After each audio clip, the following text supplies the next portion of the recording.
Usually when we talk about a medical diagnosis, there's this expectation of absolute precision. Like it feels almost like engineering. Right, it's very mechanical. Yeah. You break your arm, you go to the hospital, the x-ray shows that stark, jagged white line across the bone. And the doctor just points at the screen that says, well, there it is. Exactly. It's entirely binary. The bone is broken or it isn't. The test is positive or it's negative. Right, it's clean. Yeah. And frankly, I think it's comforting. We like things to be visible like that. We like them to be neatly categorized so we know exactly what we're fighting. Oh, absolutely. We crave that certainty. But then you step into the world of organizational design or business operations or even just trying to manage a team of like 5 people, and suddenly that x-ray machine is completely broken. It really is. The visibility just vanishes. We end up looking at a diagnostic landscape that is just incredibly murky. And I think everyone listening to this right now knows that highly specific, distinct feeling of exhaustion. Oh, yeah. That bone-deep fatigue. You know the one. Your entire team, or maybe your whole company, is working incredibly hard. I mean, you are constantly in meetings. Back to back to back. Exactly. You are buying new software left and right to fix your workflows. You are running reports until your eyes bleed. But somehow, absolutely nothing is actually moving forward. It is the absolute definition of diagnostic muddy waters. I mean, people are sweating, the servers are humming, the calendars are fully booked. But the needle simply isn't moving. It's just stuck. Right. The organization is expending a massive amount of caloric energy just to stay exactly in the same place. Which is incredibly demoralizing for everyone involved. Yeah. And that is exactly why we are doing this deep dive today. It's such a crucial topic. It really is. We are looking at some fascinating source material today. It's a publication titled, What is WaveRen ARC? And it's authored by Carlton Johnson, who goes by Doxy Johnson, and a co-author named Christian. And we should mention Christian happens to be an AI representative. Which is just a fascinating dynamic in itself. That's right. It totally is. You have a human systems expert and an artificial intelligence actively collaborating. They're working together to deconstruct how human organizations actually process information and respond to stress. I mean, that pairing alone is worth exploring. And our mission for this deep dive is to really unpack this framework they've built. It's called the WaveRen ARC framework. And ARC stands for Adaptive Response and Coherence. Right. Adaptive Response and Coherence. We're going to break this down for you so that you can transform all that overwhelming, chaotic, organizational information you deal with every single day into actual, usable insight. Insight that actually matters. Exactly. And more importantly, we want to look at how to coordinate that insight into decisive action, and then turn that action into long-term institutional learning. Because this isn't just about, high-level business strategy. That's what makes this particular framework so compelling. It's grounded in reality. Right. It's about the fundamental difference between reflexive, panicky activity and deliberate adaptation. It's about how systems, and by systems I mean any group made of people, processes, and resources, actually respond when their environment changes. So if you are listening to this right now, whether you are a startup founder trying to scale your company without losing your mind, or you're just trying to navigate a highly chaotic corporate department where no one seems to know who is actually in charge. Which is more common than people want to admit. Oh, way more common. This framework is going to fundamentally change how you view the concept of busy work. Okay, so let's unpack this. The core problem we have to confront first is this pervasive illusion of progress. It's a critical starting point.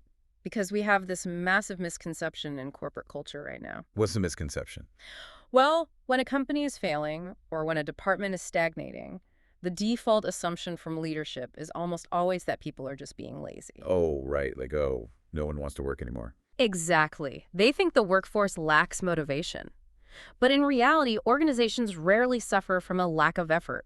Leaders are working 80-hour weeks. Employees are furiously typing emails at midnight. Decisions are being made constantly. Yes. And massive enterprise technology is being purchased and deployed. There is so much effort. But activity and progress are not the same thing.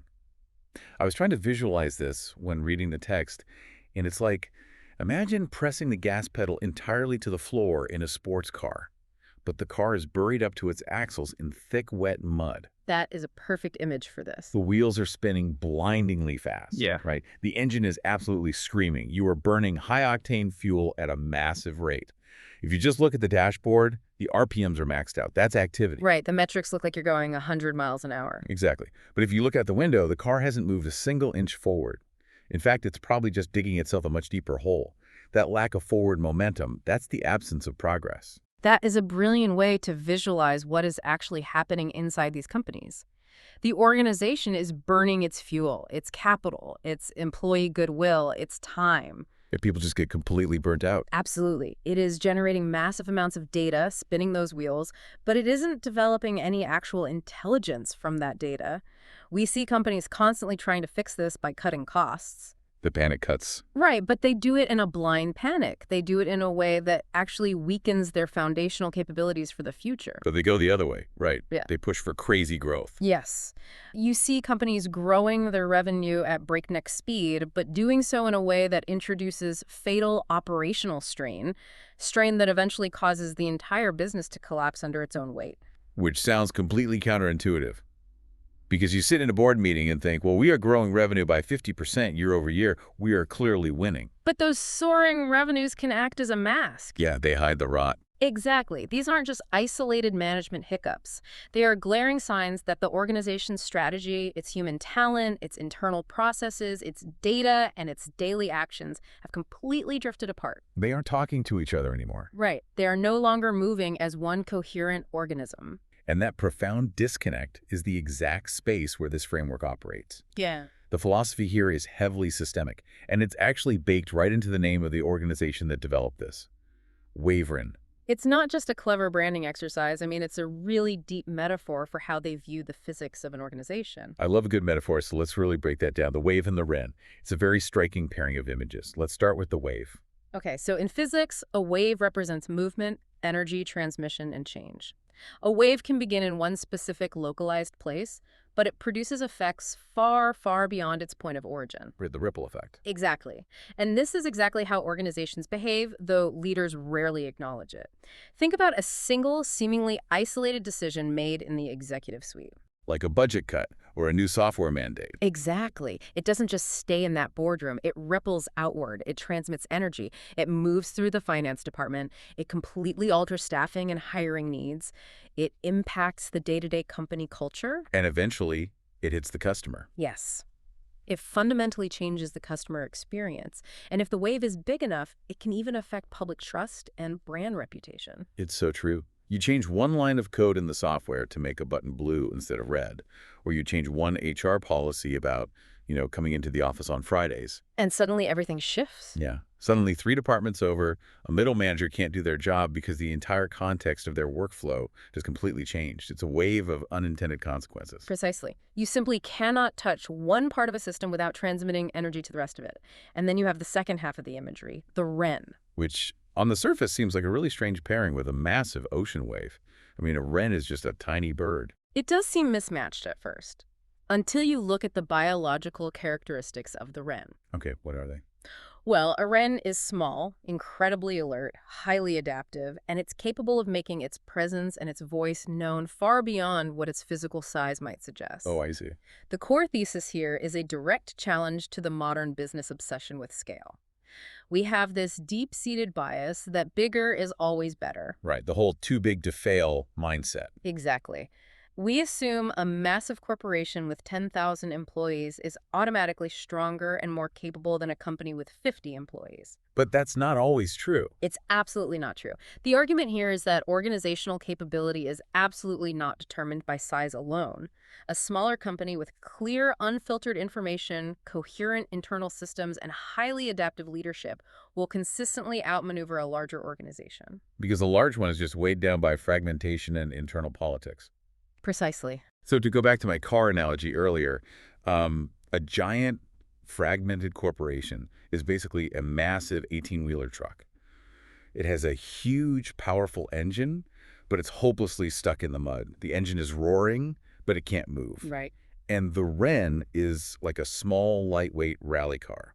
It might not have the sheer horsepower of the truck, but it has traction. It actually grips the road. Traction is everything. The wave is about understanding movement and how every decision ripples through the ecosystem. The wren is about maintaining that lightweight traction. Recognizing the terrain. Yes. recognizing early signals in the market and responding intelligently without losing your structural coherence. Which brings us to a really fascinating critique of traditional business advice in the text.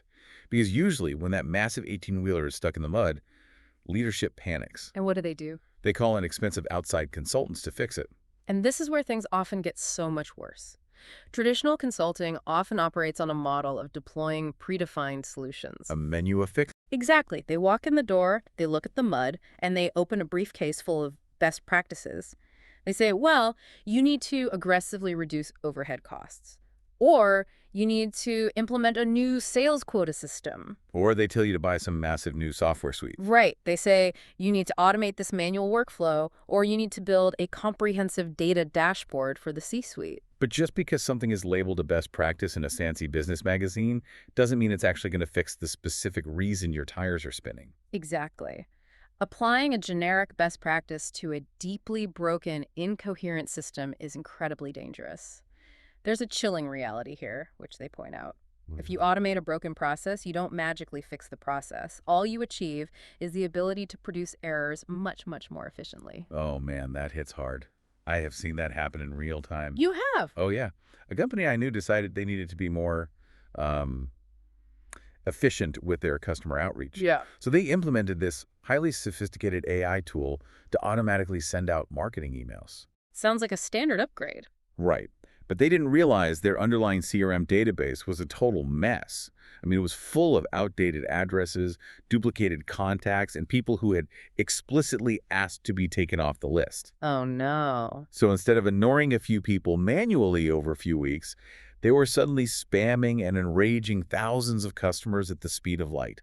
They totally optimized their own destruction. That is the perfect example. It's the exact same trap with the data dashboards. A company will spend hundreds of thousands of dollars to build a beautiful, complex dashboard filled with perfectly accurate, real-time numbers. But the numbers don't matter. Well, if those numbers are measuring the wrong metrics, if they are answering entirely the wrong questions for the reality of your specific business, that dashboard is worse than useless. It actively misleads you. So the problem isn't that organizations lack solutions. No, the problem is the complete absence of a diagnostic framework, a way of understanding the organization itself before a solution is ever chosen. Right. So if predefined solutions are essentially just blindly throwing darts, and if reacting without understanding just digs our tires deeper into the mud, we need a reliable way to accurately diagnose what is actually happening beneath the surface. We have to look at the mud. Yes. We need to stop looking at the spinning wheels and start looking at the mud. Which brings us directly to the first major dimension of the ARC framework, adaptive response. This is where the methodology really starts to take shape. Let's break this down for everyone. What exactly does ARC assume about how a business operates on a day-to-day basis? It starts with a very foundational premise that changes how you view a company. Every single organization is continuously responding to something. Always. There is no such thing as a static state in business. Wait, even when it feels like a company's just coasting? Like even when it looks like absolutely nothing new is happening on a random Tuesday? Even when it appears to be standing perfectly still. Think about it. An organization is an open system. It is constantly being bombarded by triggers from all sides. Like what kind of triggers? You might be responding to a sudden shift in customer demand. You might be responding to a quiet financial constraint, like cash flow tightening up over a few months. You are definitely responding to competitors making moves in the market. Or even internal stuff, right? Oh, absolutely. You are responding to new technology, making your old processes obsolete.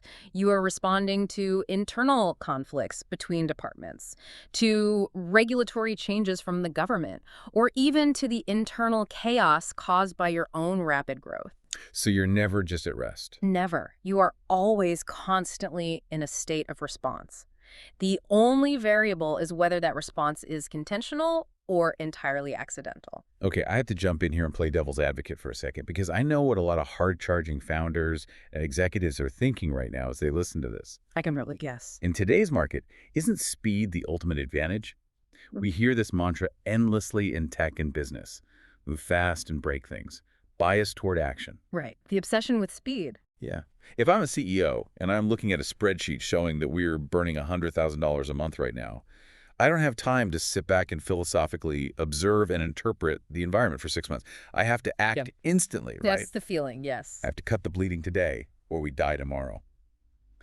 How does this framework reconcile the immediate, desperate need to survive today with the luxury of adapting for tomorrow? It's a fantastic pushback, and it represents the exact reflex that most leaders rely on, but we have to untangle survival from adaptation. Okay, untangle them for me. Yes, if the building is on fire, you grab a fire extinguisher. Speed is valuable, but speed without profound understanding simply accelerates the execution of the wrong decision. Because you might be spraying water on a grease fire. Exactly. This is the fundamental difference between a reflex and an adaptation. Okay, let's drill into that specifically. What is the mechanical difference between a reflex and an adaptation? A reflex is an automatic, unthinking reaction to the most visible symptom. You touch a hot stove, you jerk your hand back. It requires no higher-level brain function. It's just muscle memory. Right. In a business, a reflex is seeing profits drop and immediately firing 10% of the staff because labor is your biggest expense. The most obvious lever. An adaptation, on the other hand, investigates the underlying conditions that are actually producing that symptom. Adaptation requires higher-level processing. It's stepping back. Yes, it's not just pulling your hand away from the stove. It's asking why the stove was left on in the first place and fixing the dial so you don't burn yourself again tomorrow. So it's about pausing just long enough to ask the right question. Exactly. And the foundational question of this first dimension, let's call it ARC, question 1, is this. What is the organization actually responding to, and does it truly understand the real condition? Does it truly understand the real condition? Wow, that is a heavy, heavy question. It demands a level of honesty that most companies just don't have. Yeah, I think a lot of corporate cultures actively discourage that kind of honesty because it exposes flaws. So let's make this highly concrete for the listener. Imagine a mid-sized B2B software company. Okay, classic scenario. For the last 3 quarters, their profits have been steadily declining. The board is getting angry. The CEO is sweating. Walk us through how a reactive, reflexive leader handles this versus an adaptive leader. The scenario is incredibly common. So the symptom is glaringly visible to everyone in the C-suite. Profits are down. The red line on the graph. Yes. The reflective response is driven entirely by panic. The leader immediately looks for the absolute fastest lever they can pull to stop the financial bleeding, just to make the next quarterly report look slightly better. So they can survive the next board meeting. Right. Usually this means executing a sweeping cost reduction initiative. They freeze all hiring. They slash the employee training budget to 0. Oh, training is always the first to go. Always. And they reduce the headcount in customer support, because customer support is often viewed as a cost center rather than a revenue generator. Right, because those are the easiest, most immediate variables to control. I mean, you don't have to redesign a complex product to fire people. You just change numbers on a spreadsheet. Instant savings. The reflex feels incredibly productive in the moment. It feels productive, but it's deeply destructive. Now let's rewind and look at the adaptive response. The adaptive leader doesn't just look at the expense column on the spreadsheet. They don't just look at the labor cost. No, they examine the complete operating environment. They force the organization to ask incredibly hard, uncomfortable questions to find the root cause of the profit decline. Like what kind of questions? Has market demand actually shifted away from our specific type of software? Have the underlying costs of our cloud server hosting increased without us adjusting our subscription prices? Oh, it's a silent killer. Has our product lost relevance because a competitor just released a much better feature set? Or what about the sales side, right? Are customers quietly dissatisfied? Has the sales cycle gotten drastically longer? That's a huge one. Because if it used to take 3 months to close a massive enterprise deal, and now it takes 9 months of endless meetings and legal reviews to close that exact same deal, your cost of acquiring that customer just tripled. Right. Your profits will plummet, but your labor costs aren't the actual problem. The process is the problem. Exactly. You have to ask, is our pricing model fundamentally misaligned with the value we provide? Are our internal engineering processes producing massive amounts of avoidable waste? Are we just building the wrong things? Yes. Or are we actually spending millions of marketing dollars trying to serve the entirely wrong target demographic?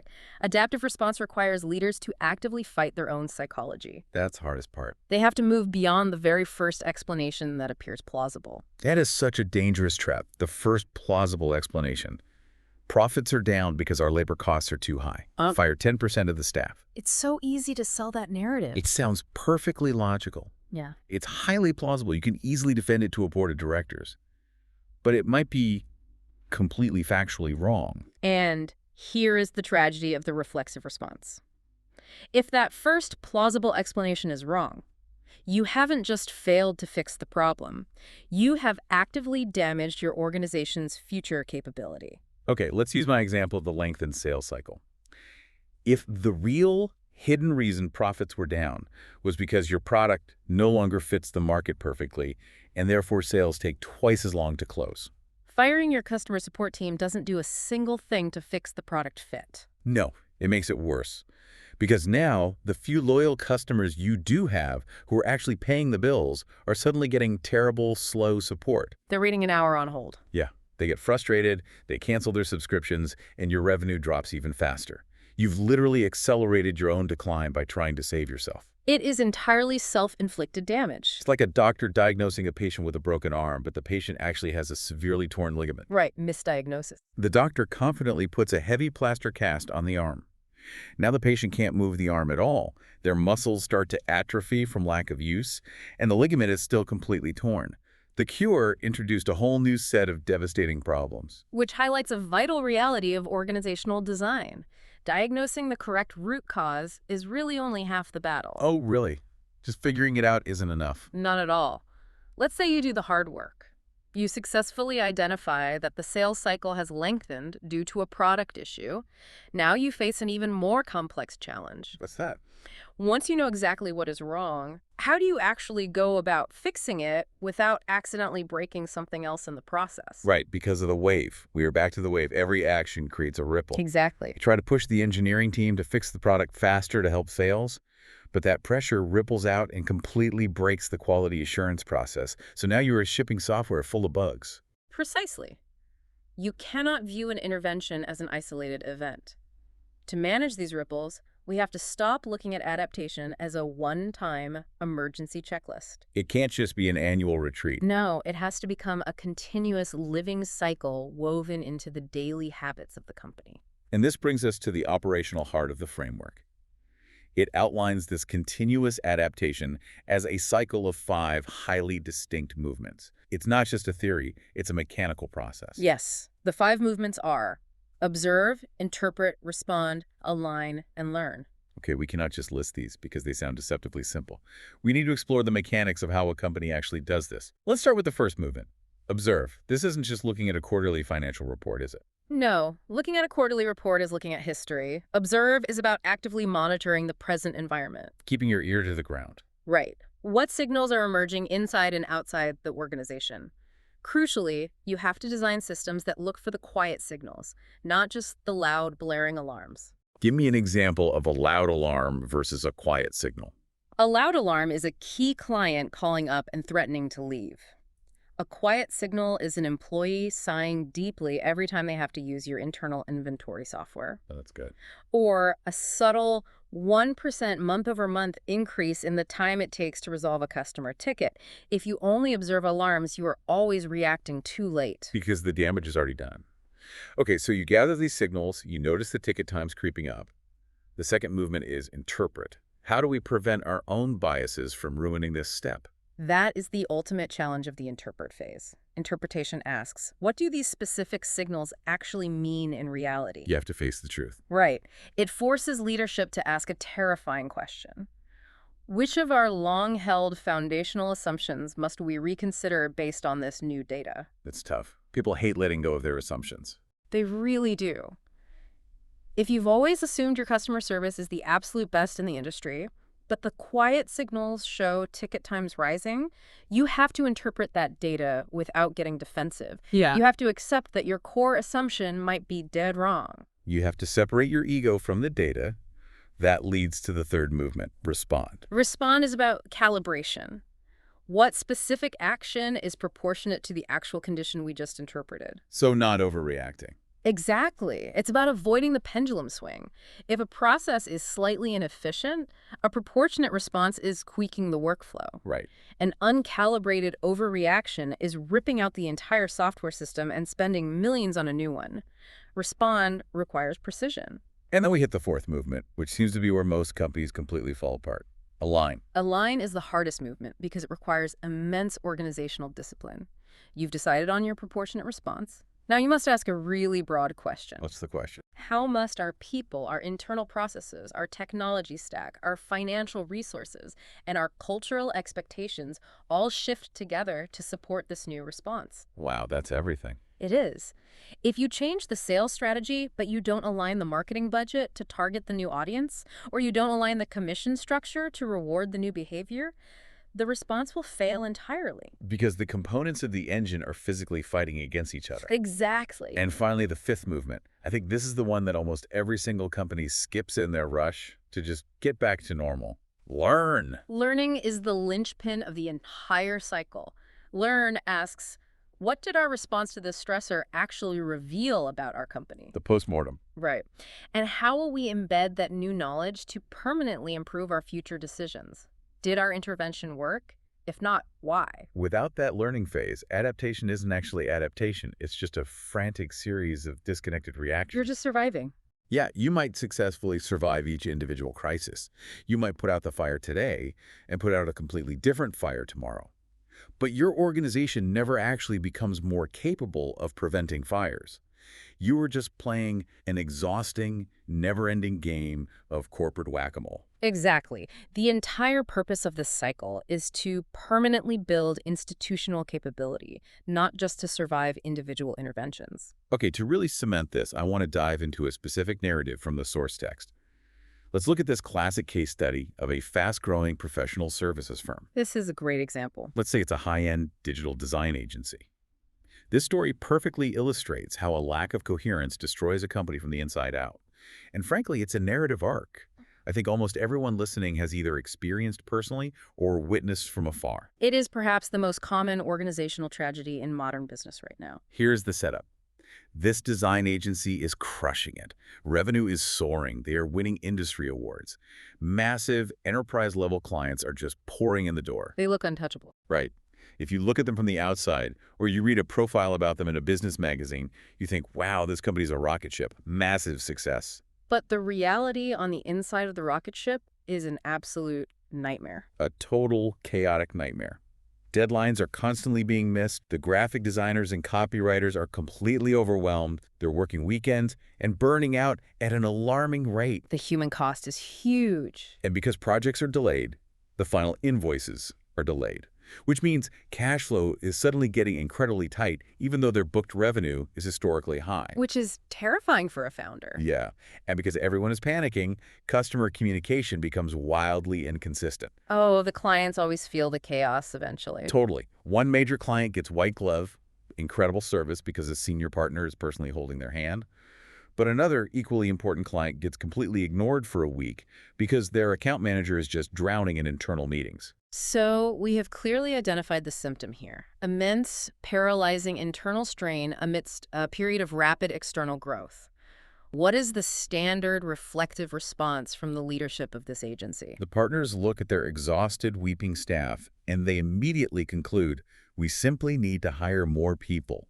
We don't have enough hands on deck to do all this work. We need 5 new designers and 3 new project managers immediately. And here is where we have to be intellectually honest. That reflex might actually be partially correct. They very well might need to increase their headcount. But there is always a but. But if we apply the ARC methodology, we have to go much deeper than the reflex. We have to apply that first dimension, adaptive response. We have to ask question 1. Exactly. We must deconstruct the assumption. We have to ask, is the strain truly exclusively caused by an absolute lack of human beings? Right. What is the organization actually responding to? Is it a lack of humans, or is the agency suffering from profoundly poorly defined workflows? Are the roles and responsibilities so completely ambiguous that 3 different people are accidentally duplicating the exact same graphic design work? Oh, I've seen that happen so many times. Or conversely, is a critical client deliverable just falling through the cracks because everyone assumes someone else was handling it? Or look at their onboarding. Is their process for bringing a new client into the agency so chaotic and unstructured that the staff is wasting 50% of their week just trying to figure out what the client actually wants rather than doing the work? That's a massive leak of energy. Right. Are there too many service variations?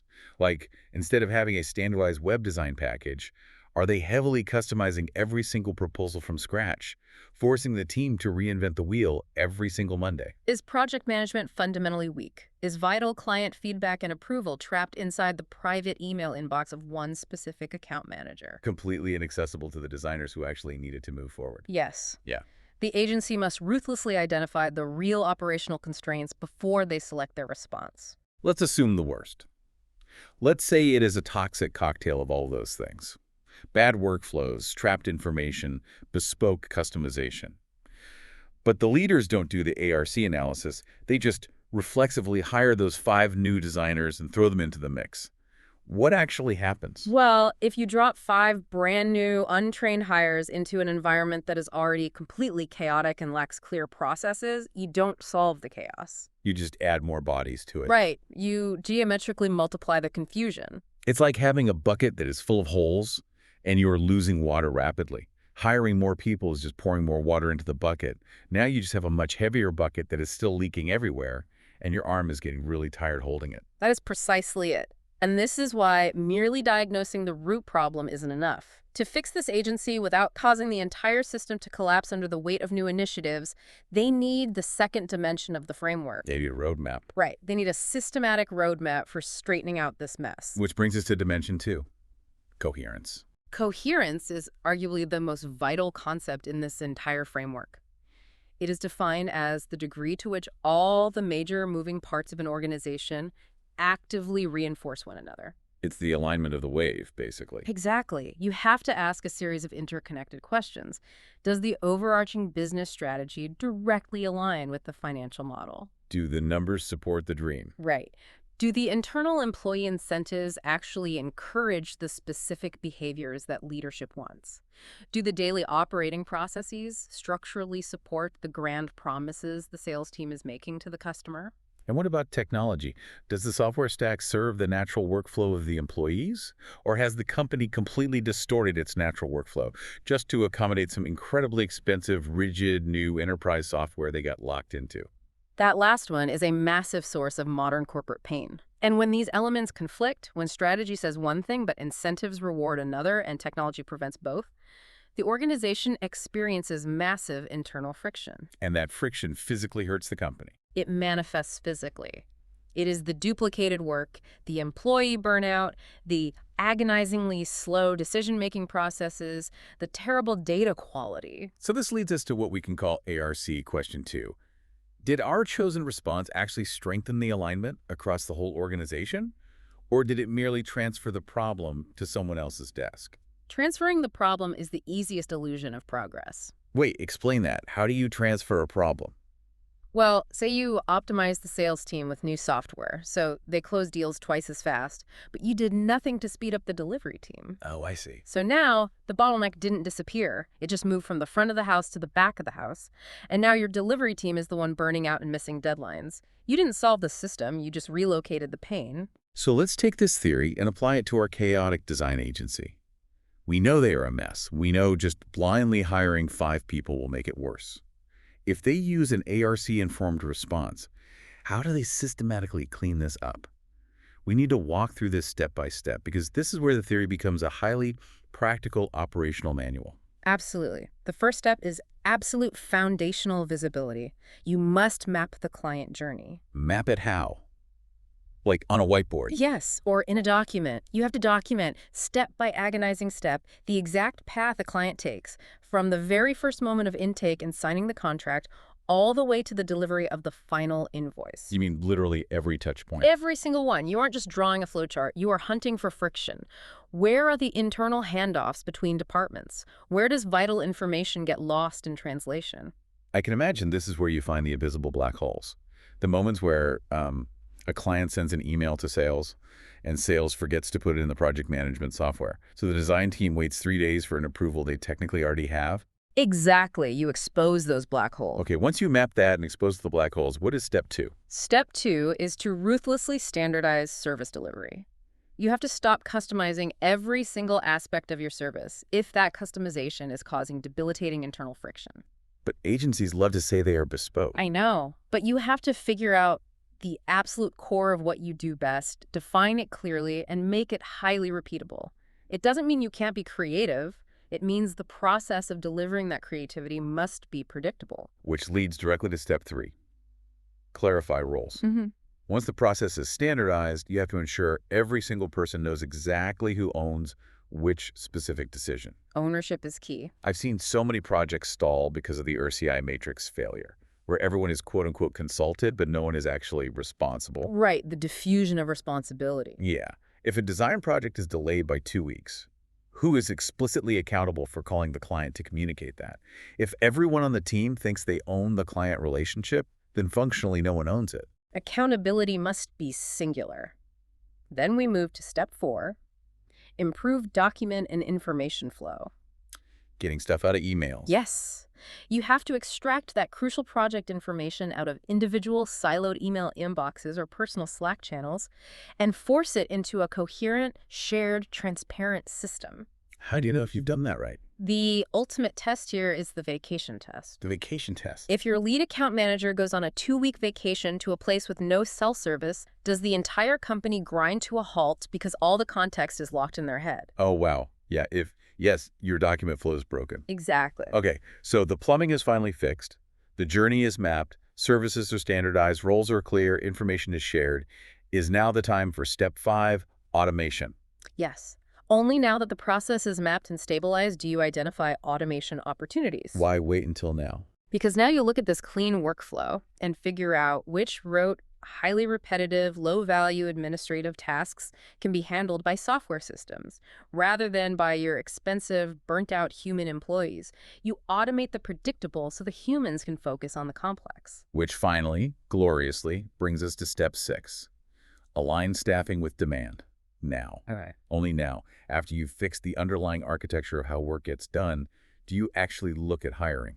And even at this stage, the framework demands you ask critical alignment questions.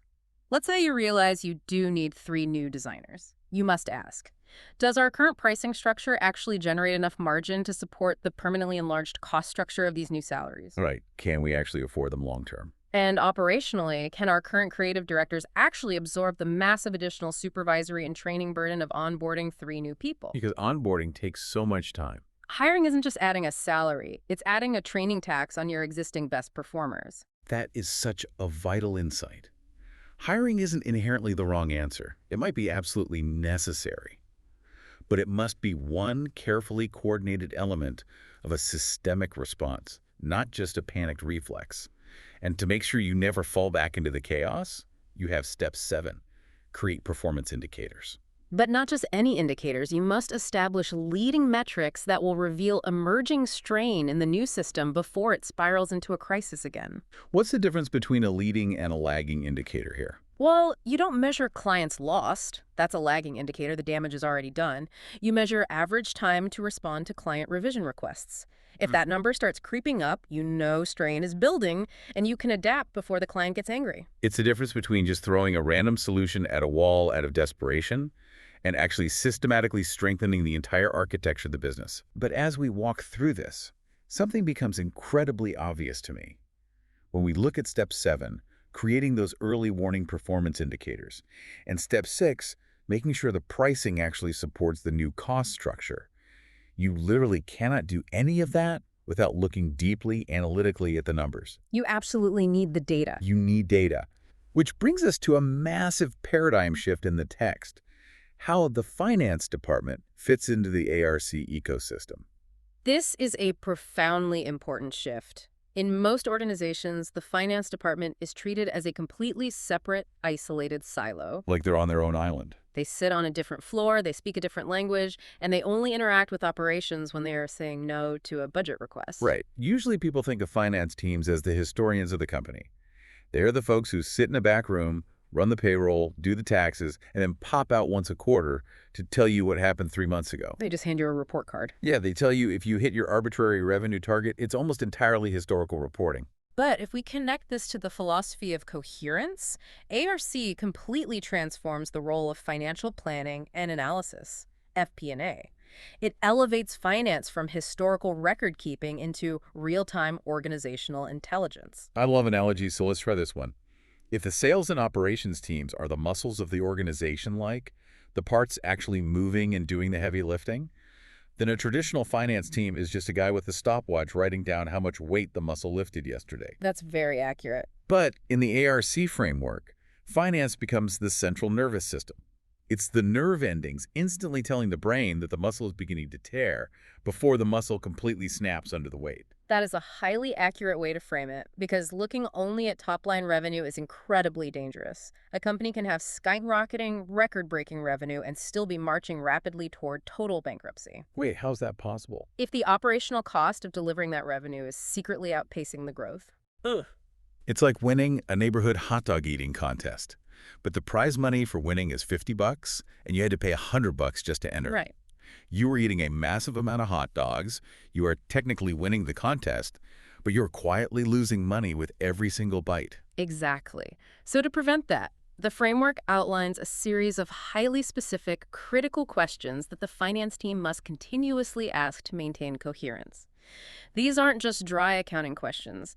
They are deep operational questions expressed through the universal language of numbers. Let's explore these, because I think they could completely change how a CEO talks to their CFO.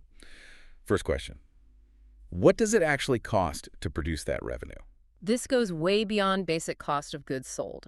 It means understanding the hidden organizational friction. Like what? If closing a massive client requires 50 hours of unbillable pre-sales engineering work, the true cost of that revenue is much higher than the spreadsheet suggests. Finance has to make that invisible cost visible. Second question. How much working capital does growth actually consume? I think this one is the silent killer for startups. It absolutely is. Working capital is the cash you need just to keep the lights on while you wait to get paid.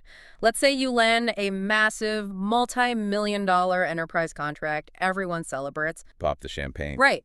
But you have to hire staff, buy software, and pay salaries for 3 solid months to do the work, all before that enterprise client pays their very first invoice. That 3-month gap is a cash trough. And if you don't have the cash to survive the trough? Growth aggressively consumes cash. If finance isn't predicting that trough, the company can literally grow itself into bankruptcy. That is terrifying. Okay, third question. Which specific services generate high margin without creating excessive internal strain? This is where finance helps drive strategy. Let's go back to our design agency. Maybe Service A, let's call it a massive custom website rebuild, generates $1 million in revenue. Sounds great. But it causes endless revisions, burns out the entire development team, and takes 10 months. Meanwhile, Service BA, standardized monthly SEO audit, generates $500,000, but it runs smoothly on autopilot with zero stress. Finance needs to highlight that difference so leadership knows to sell more of Service B and reconsider Service A. Fourth question, which is closely related. Which specific customers are actually profitable after the full cost of delivery is considered? We all know the nightmare client. They pay a large retainer, so they look great on the gross revenue report, but they call your account managers at midnight. They demand 6 rounds of revisions when the contract says 2, and they consume 80% of your team's emotional energy. They drain the whole company. Yes. When finance calculates the true hourly cost of managing that specific client, they often reveal that the company is actively losing money on their biggest customer. And fifth, where are organizational resources accumulating, leaking, or getting trapped? Are we paying for 50 software licenses that no one has logged into for 6 months? That's a leak. Are we holding massive amounts of physical inventory that isn't moving? That's trapped capital. The finance is like a diagnostic tool. In this framework, the numbers do not merely report what happened in the past. They act as a diagnostic dye injected into the bloodstream, revealing exactly how the entire system is functioning today. But here is the massive logistical hurdle I see. Analyzing all this operational data, tracking the workflow maps, calculating the real-time working capital, finding the hidden resource leakage across dozens of departments. Doing that continuously in real time requires an immense amount of processing power. It's beyond human capacity. Yeah, no human brain and no team of human analysts can track all of those shifting variables simultaneously across a large, complex organization. Which is exactly why, inevitably, organizations are turning to artificial intelligence to bridge that processing gap. And this leads us to the final and perhaps most dangerous piece of this entire puzzle, the AI amplifier and how it impacts coherence in complex systems. It is the most critical conversation happening in business right now. How does AI actually fit into an organizational model? And the framework starts with a vital, non-negotiable distinction. AI is a powerful instrument, but it is absolutely not a substitute for human judgment and accountability. We hear the pitches every day, though. People say AI can instantly summarize 1,000 pages of information. It can identify hidden patterns in consumer behavior. It can develop complex financial scenarios in seconds. It can support predictive forecasting, and it can automate vast swaths of administrative work. It sounds incredible. Sound like absolute magic. It sounds exactly like a silver bullet, which is precisely how traditional, poorly aligned consulting firms are currently trying to sell it. The pitch is incredibly seductive. They say, your company is chaotic, your margins are shrinking, just install this AI platform and all your problems will be solved automatically. But if we've learned anything from the ARC framework today, we know that installing a massive, powerful solution into an incoherent system is a recipe for absolute disaster. It amplifies the problem. I was trying to conceptualize this, and it's like, AI is essentially a massive, stadium-sized technological megaphone. Okay, I like this. If your organization is singing a beautiful, coherent, well-rehearsed song, the megaphone amplifies it perfectly and the entire crowd hears a masterpiece. But if your organization is just a chaotic mess of people screaming incoherently at each other, the megaphone doesn't magically fix the song. No, it doesn't organize the music at all. Exactly. It just takes your internal chaos and makes it deafening, unbearable, and broadcast to everyone in a 10-mile radius. That is a phenomenal analogy because it captures the inherent danger of amplification. And it aligns perfectly with one of the most stark warnings in this entire philosophy.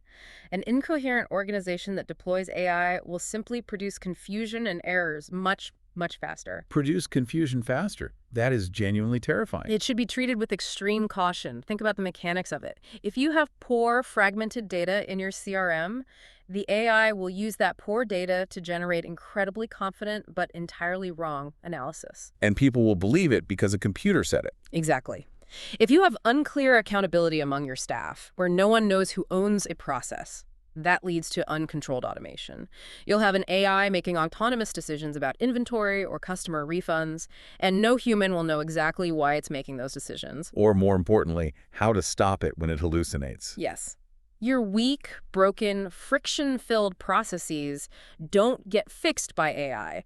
They become permanently embedded and accelerated inside new, lightning-fast technology. Let's go back to our messy, chaotic design agency before they did any of the ARC mapping. Yeah. Imagine they just bought a shiny new AI tool to handle all initial client emails because the staff was overwhelmed. Okay, let's play that out. That AI would train itself on their historical data, which is full of chaotic, delayed, and wildly inconsistent responses from different stressed-out account managers. The AI would learn that chaos is the standard operating procedure. And then it just scales the chaos. Right. It would just start spamming their highly paying clients with conflicting, schizophrenic information at 1,000,000 miles an hour. Precisely. You automate your own dysfunction. This is why WaveRen approaches AI not as an isolated software product you just plug into the wall, but as a deeply integrated capability within the organizational system. Leaders have to approach AI integration with the explicit goal of maintaining or increasing structural coherence. So how do they actually do that? If everyone is feeling the pressure to adopt AI immediately, how do you do it safely? It starts by refusing to ask the standard industry question. Right now, every board of directors is asking their CEO, where can we use AI in this company? That is the wrong question. Because it starts with the tool and looks for a problem to solve. Exactly. It's a solution in search of a problem. Instead, leaders must ask a series of deeply operational ARC-aligned questions. The first question is, what specific, measurable human decision are we actually trying to improve? You anchor it to a specific decision. Okay, what's the second question? Second, what existing documented workflow or process actually supports that decision today? Right. If there is no coherent process, you cannot apply AI to it yet. You have to map it first. That makes sense. Third question, what precise information is required to make that specific decision accurately? And is our data clean enough to provide it? Fourth, and this is arguably the most critical governance question in the age of automation. Who remains ultimately accountable? Give me an example of that. Let's say you use an AI algorithm to dynamically adjust your pricing on an e-commerce site. If the AI hallucinates, drops the price to 1 penny, and loses the company $2 million overnight, who gets fired? Wow. The AI. You cannot fire a piece of code. A specific human being must remain deeply accountable for the outcome of the automated decision. That forces leaders to keep a human in the loop. And finally, the fifth question, which ties us right back to the very beginning of the cycle. How will the organization learn from the results? If the AI generates an insight, how does that insight feed directly back into the learn movement of the ARC cycle to make the humans smarter? Through this disciplined approach, AI ceases to be a terrifying, disconnected black box. It becomes a deeply integrated capability within the enterprise, rather than just a shiny new toy causing massive friction and amplifying your internal chaos. It all circles back to the core mission we established at the top of the hour. Systematically moving from raw data to deep understanding, moving from panicked, reflexive reaction to deliberate adaptation, and moving from fragmented, exhausting busy work to aligned, coherent execution. That is the essence of the framework. It is a philosophy built entirely for navigating transition. We have covered an absolutely massive amount of ground today. We've deconstructed the illusion of progress, explored the continuous cycle of adaptation, mapped out a step-by-step path to coherence, redefined the role of finance, and established a framework for surviving the AI revolution. It's a lot to process. It is. But whether you are a startup that is rapidly scaling up and you're suddenly realizing that your informal Slack messages aren't cutting it as a project management system anymore, or you're a massive legacy company desperately trying not to lose control of your complex systems as the market shifts beneath your feet, this framework applies to you. It is entirely about moving away from the exhaustion of short-term correction, just running around at the fire extinguisher, putting out daily fires, and moving toward the peace of long-term capability. And I want to address you, the listener, directly for a moment as we close. Go ahead. It is vital to understand that ARC is not a crystal ball. The architects of this framework are very intellectually humble about this. They state clearly that ARC is not a magical promise that you will be able to perfectly predict every change in the market. You cannot. Right. It's not a rigid mathematical formula that spits out the exact same guaranteed answer every single time you plug in a variable. No, it is a discipline. It is a disciplined, repeatable way of asking what is actually changing in your environment. It forces you to identify what truly deserves a response, and equally importantly, what must remain completely stable. That's a great point. Because sometimes the most profoundly adaptive decision a leader can make is to deliberately change absolutely nothing, despite the panic around them. It's about knowing what must move together to maintain your coherence as a system. It's not about constant frantic motion. It's about intelligent, traction-filled movement. We've talked extensively today about how to apply this to your company, your department, and your team. We've talked about the quiet signals in a business environment. But as we wrap up this deep dive, I want to leave you with a slightly different provocation. I like a good provocation. I want you to turn this framework inward. Think about applying the concept of adaptive response and coherence to your own personal career. That is a fascinating application of the theory. As you log off today or finish your commute, think about all the noisy, exhausting activity you are personally engaged in every week. The endless emails you answer, the Zoom meetings you sit through, the reports you write that no one reads. That's your spinning in the mud. The personal friction. Yes. Now ask yourself, what is the one quiet foundational signal in your specific industry? Maybe a new technology, a shifting skill requirement, a change in how your profession operates that you're completely ignoring right now simply because you are too busy reacting to the loud daily symptoms of your overflowing inbox. They're really profound questions. If you don't deliberately pause, interpret that quiet signal, and adapt your own skills, will you be the next thing in your organization that loses coherence? A powerful question to carry forward. It's all about finding the signal in the noise. Thanks for diving deep with us today.